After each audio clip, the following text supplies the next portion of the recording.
Good afternoon, everyone, and welcome to Creative Unicorns, or maybe rather, Creative Unicorns and where to find them. I'm sorry I couldn't resist the Harry Potter reference. One of our first guests is from Scotland, where the beloved series were actually shot.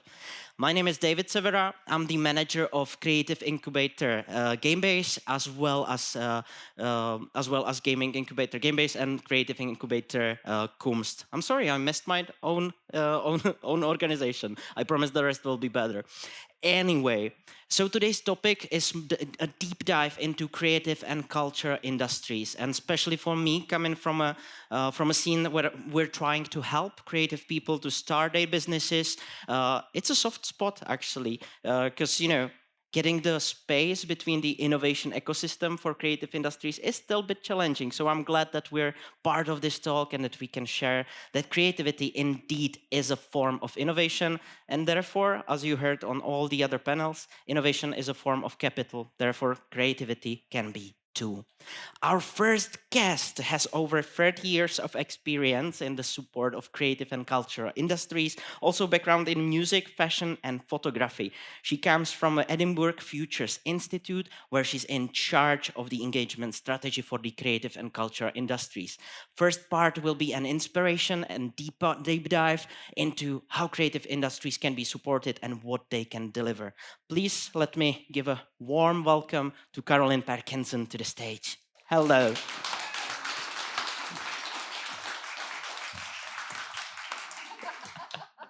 I love that all my speakers chose the black dress code. So that's a thing in the creative industries. We wear uniforms, and the stage is yours, Caroline. What can you inspire us with? Sit next to me. Hi, everybody. Thank you for inviting me to speak here today at Velvet Innovation Conference. I'm Caroline Parkinson, Director of Creative at Edinburgh Futures Institute from Bonnie, Scotland. And I arrived yesterday into the fog, so I felt at home.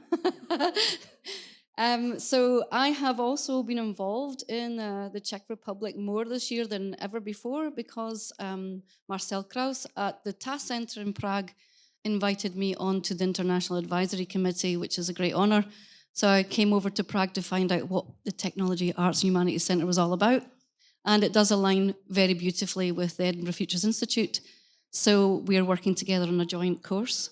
So it's lovely now to be in Brno, because I was told all about Brno when I was there by a number of makers who said, you've got to come. So thank you so much for the invite. So I wanted to start with a bit of a case study. Maybe put up the first slide, yeah. So just a case study about the creative industries development in Scotland, or specifically in Edinburgh in my area.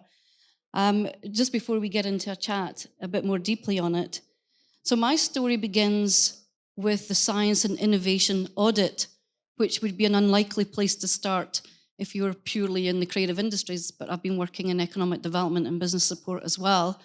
The Science and Innovation Audit of 2016 identified 10 sectors of the economy that could benefit from data skills, from addressing the data skills gap and data-driven innovation. And creative industries was one of those. And I was asked to come on board and as a contractor actually at that time, and write the plan for the creative industries for data-driven innovation. And that was to be housed in the new Edinburgh Futures Institute.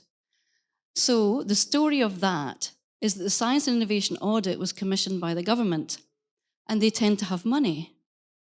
Yeah. So they put out a call for a city deal, the UK city deal, which is a large capital fund to allow the city to decide what it wants to develop and focus on. And we decided as a region, as a city region, Edinburgh City Region, to focus on data-driven innovation, but also on new housing, new transport systems, a new concert hall, etc. And that was supported by the UK government and the Scottish government. So now we're off to the races, £660 million investment in data-driven innovation, and the university as a unique partner in the deal. So we had to look at building 5 different buildings to house specifically data-driven innovation in those 10 sectors. So one of the buildings has health and social care, one has agri-tech, one has digital autonomous systems, one has robotarium for robotics, one has space and satellite, etc. EFI has 4, as you can see: public sector, financial services and fintech, tourism, festivals and travel tech, and creative and cultural sector.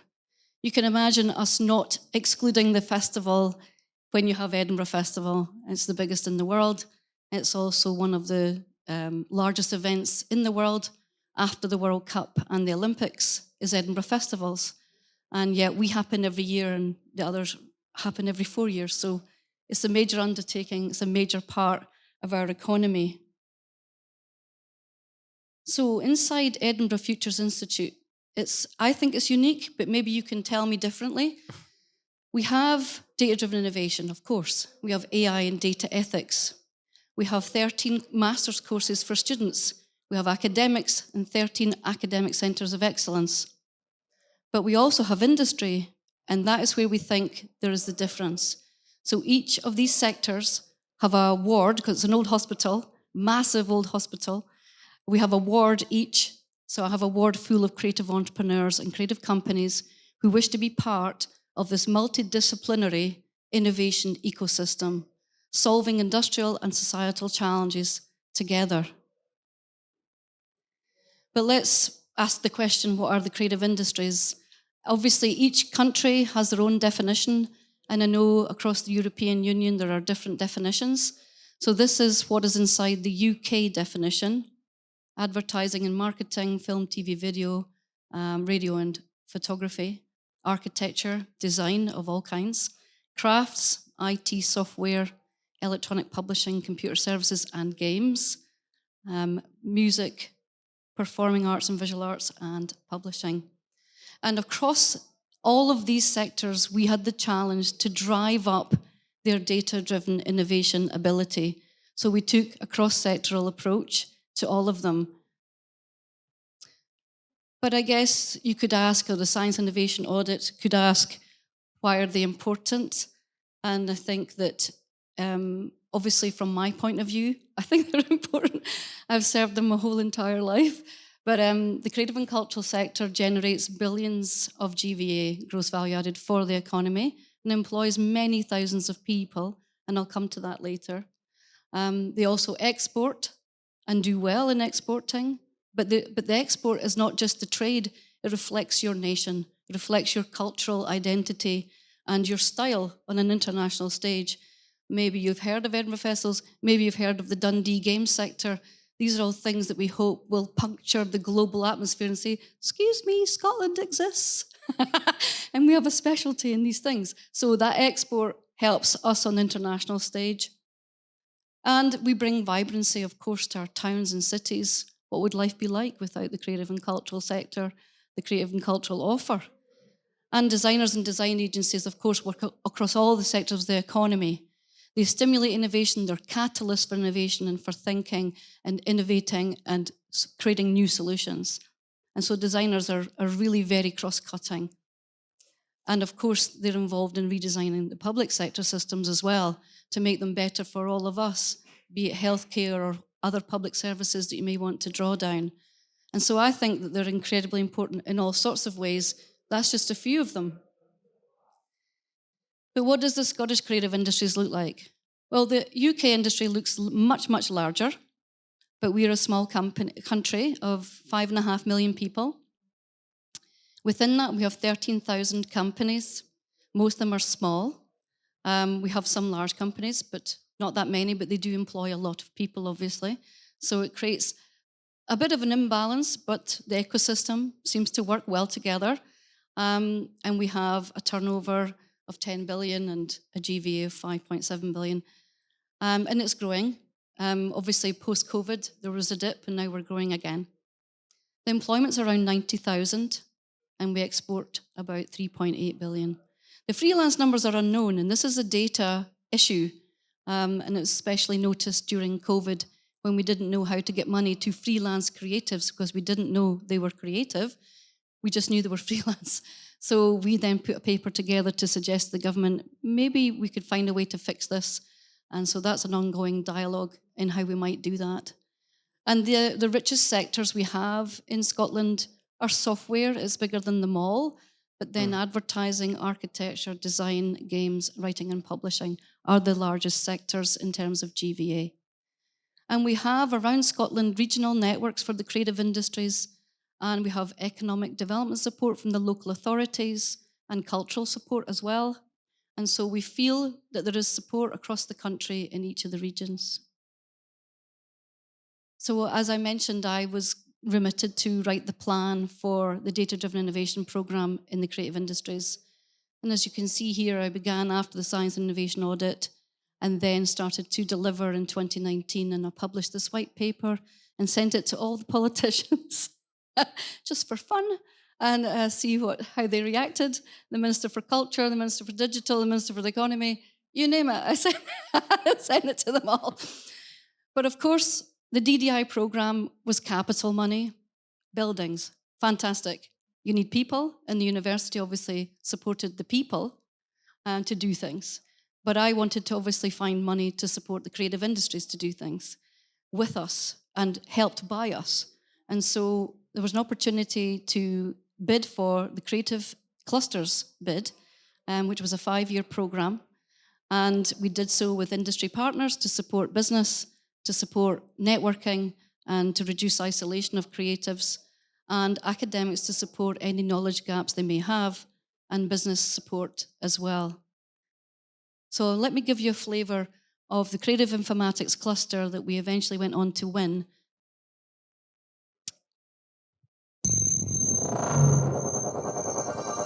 What is a creative industry in a data-driven society? Edinburgh is steeped in data, with the highest activity in virtual reality, artificial intelligence, fintech, and data science in the UK outside London. Art and design, moving image, performing arts, festivals, advertising, and architecture have defined our culture. Now it's time to question how these histories will define our futures. The world is changing at an ever-increasing pace. We need to think about products and services in new, creative ways. For creatives, data-driven technologies represent a new suite of materials, instruments and machines to find new ways to describe what it means to be human. Creative informatics will extend the growth of a new creative ecosystem through 4 research and innovation challenges. Edinburgh has the strongest portfolio of international festivals, hosting 4.5 million attendees per year. How might data-driven technology reach and connect to new audiences?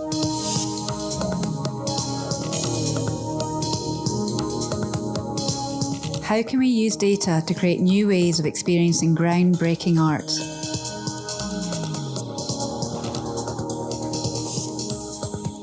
All over Edinburgh, museums, galleries, libraries and artists are digitising their collections. Enabling connections with urban, social and commercial data. How can creative entrepreneurs unlock the potential of datasets?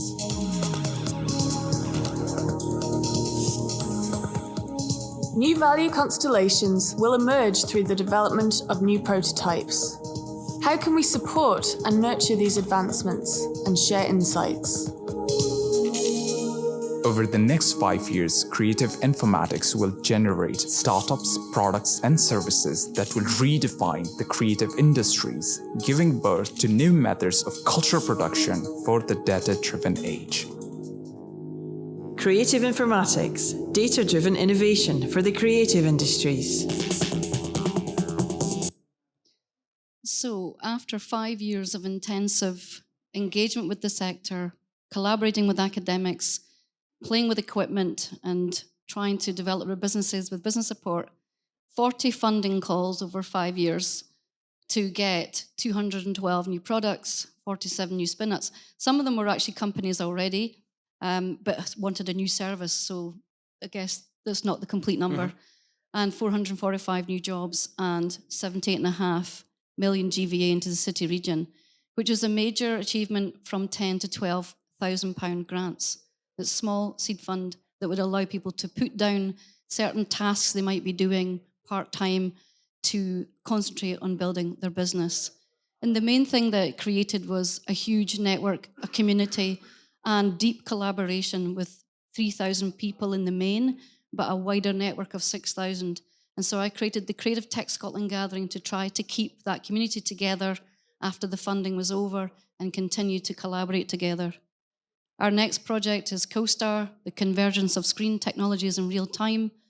One of the virtual production studios for R&D is based with Chris Vanderkyle of Minecraft in Dundee, and the other is based with Bob Last and Jason Connery at their film stage studio in Edinburgh, focusing on film and TV. And so this is my next 5 years. And hopefully I'll also look into other funding bids that I can acquire to help the sector to grow and develop. So that's a little case study on how we did it in Edinburgh over the last 5 years. Good stuff. Thank you so much, Caroline. I will jump straight ahead into the questions that I think is lingering among us. Why? What are the outcomes of supporting? Because you have obviously experience now from these huge projects. What does the supporting of creative industries actually bring? Well, I guess if you are in an economic development mindset, and of course our funders and our city predominantly are, although they enjoy all the other benefits as well, then you're looking at such an increase in gross value added to the economy, more jobs, more companies, more innovation, more solutions to problems, more audience experiences, more engagement with clients on new products. So there's this huge innovation catalyst as a result of tiny pieces of money with support built around it. In terms of the UK, in terms of the creative industries across the UK, because that was a UK fund that we managed to grasp in Scotland, the industry is worth 123 billion and employs 2.4 million people. And that's larger than automotive, agriculture and fisheries. It's larger than space and satellite, although that's growing, of course. All put together, it's larger than hospitality, which is 93 billion. So, yeah, it's a prize worth having, I would say. Now, we've mentioned unicorns. Yeah. You've also mentioned 2 Scottish unicorns. Yeah. What would you say it takes to build a creative unicorn? And is it the only way to go, or are there other businesses involved? Yeah, so in Scotland, Skyscanner and FanDuel are both unicorns, and they actually live next door to EFI. But they didn't start there, obviously. They were hothoused through various processes, and I met them both when they were in Codebase. And we made Codebase one of our partners to use their hothousing process with our creative informatics cluster. And I think that was the magic dust. The chief executive of Skyscanner has gone on to write the Scottish Technology Ecosystem Review, STER, to look at the funnel, the wide base funnel, to grow companies and scale them and bring out a unicorn or more than one unicorn. But along the way, you still get growth. You still get lots of companies of growth in that scaling journey that are hopefully are sustainable and will remain. They don't necessarily need to be desiring to be unicorns. And there's plenty other ways to be, especially in the creative and cultural sector. So I think that a unicorn would need that funnel, that opening funnel needs some business support, business skills, knowledge. Depends on the individual. They need some startup funding, they need mentors, they need a network, they need access to expertise, sometimes to academic expertise. And that needs to be a relationship that continues until such times as they feel they need to move on to scale up and then into investment and so forth. And they need literally handed on. In Scotland, at times, people are running around looking for where they should go. And so we're looking at the STAIR process to streamline it better and put in support. So Codebase have gone on to win the Tech Scaler in 7 cities, awarded by the government on the back of that STAIR report. Wonderful. So I think that's actually a fantastic outcome and continues that growth journey. But still, a lot of the creative industries are one-person companies. What's the scalability in that? Do you have any stories about that? Oh, well, yeah, lots of stories. Of course, creativity is individual. You can be an individual singer or be in a band, or you can be a writer, actor, whatever, and still generate lots of different ways to scale, even though you're an individual economic unit. So, for example, J.K. Rowling wrote a series of very famous books on Harry Potter, but then that resulted in films, and then also resulted in actually a tourism attraction because there's a big center that you can go and have the Harry Potter experience. It's a lot from one person From company. one IP. Yeah. And obviously people can do that with music and games and merchandise, and books can become films or television. So there's all sorts of ways that an individual talent could express their idea in different forms and in different ways. Yeah. We are at the Innovative Conference. Yeah. What are the overlaps of the creativity and innovation? You mentioned creative and tech. Is there something that the creative industries can learn from the tech industry and vice versa? Is there some spillover happening? Yeah, I think so. And that's why I created the Creative Tech Scotland Gathering, because I wanted the two to come together. A lot of times there's technologists with a tech ability, but they also need some creative angle. There's creatives who don't have the tech ability, so I'm trying to create a mashup between the two. And so I definitely see that.